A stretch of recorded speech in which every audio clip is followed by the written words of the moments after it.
Hello, everyone. I'm Rachel, and I'm building Adjacent, which is a sort of Duolingo for founders. It's designed to give you a clear roadmap from 0 to 1, especially around the part that matters most, how you actually make money. Now, instead of building a huge platform and hoping people show up, I'm running a videocast series first to test something simpler. Do people want a clear, tactical, step-by-step business advice that helps them move forward right away?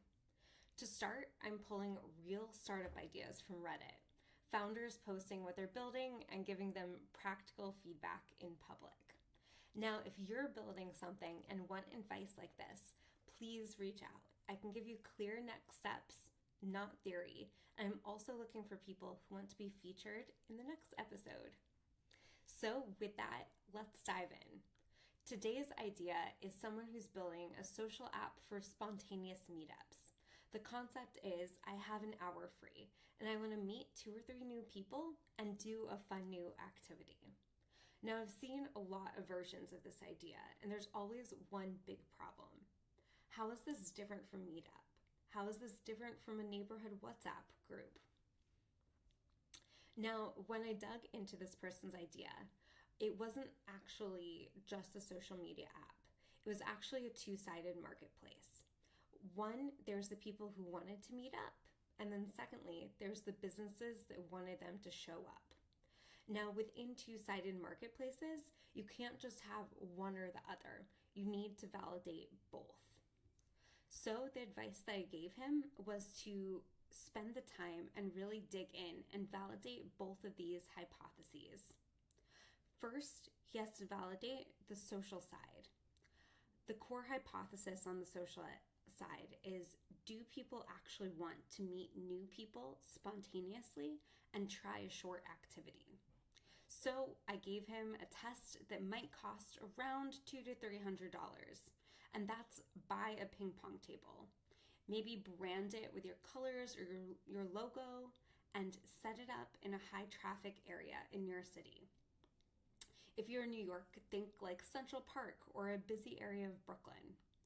Somewhere you think you would find people that would say yes to 30 minutes of something fun. Then what does success look like? You need to watch, do people actually walk up? Do they play? Do they stick around? If you find that you are getting some of these people to do this activity, you should be asking them, do you often want to try new activities? Would you want to meet new people before or after your session within that activity? And 3, what would you make this to feel safe or worth it? Then your next step after these people are playing ping pong is to create a simple community. And this doesn't demand a complicated community management platform. No, this should look like a WhatsApp group or a Facebook Messenger group. And aim for your first 20 to 30 people that are genuinely interested in short, spontaneous activities. Now, the most critical part is the hook. You should not have them leave without finding a way to reconnect. What this looks like is asking for their email or phone number and saying, I'll send you the early version and invite you to test it. People love being like early or like cool to things. And so I think that you'll find people will actually log into the app after you've built it. In one afternoon, you can have real test users without spending months building an app. So this is the principle that's important. This doesn't have to be a ping pong table, and it obviously doesn't need to be New York City, but the principle is the same: to test quickly, cheaply, and in the real world before you spend time building. Now, a quick note on surveys. A lot of founders come to me and say, hey, I want to run a survey to get an understanding of whether I should do my business.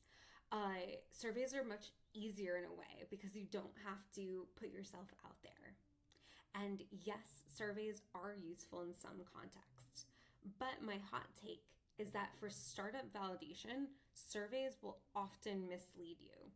People will click really quickly through them to get that Visa gift card or that Starbucks card that you've offered them, and they try to be nice.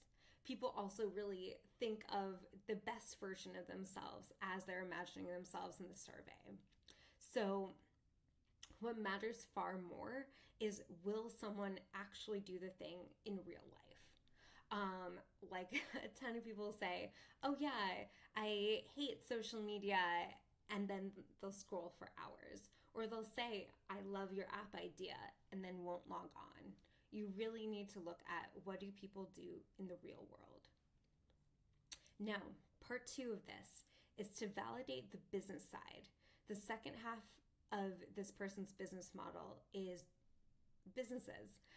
The founder needs businesses that could offer discounts to drive people during slow periods.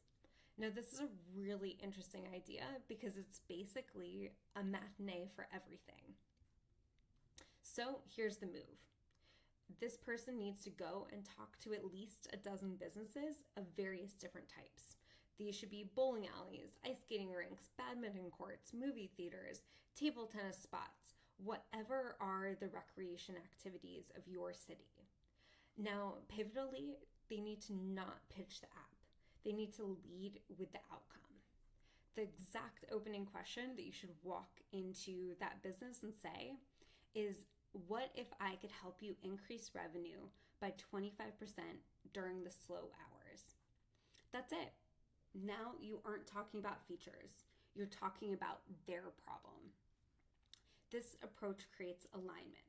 It frames you as a partner in their growth, not someone asking as a favor. And this matters a lot in B2B conversations because it makes it feel less salesy and more collaborative. It makes them feel like if they're growing, you grow along with them, and not someone who's trying to take money away from them. Now, you should also add a quick monetization test. You can follow that question with, if I can prove this works, would you be open to sharing 5 to 10% of the incremental revenue? And if they say no, then you've saved a ton of time and money from building an app, even though it is very, very scary.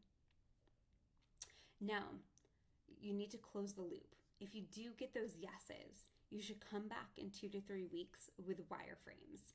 Now, wireframes, I think founders get very intimidated about, but they can really just be paper sketches. And honestly, that's often best to start with because it invites feedback and it makes the businesses feel involved in shaping the product. Or you can use something like Figma.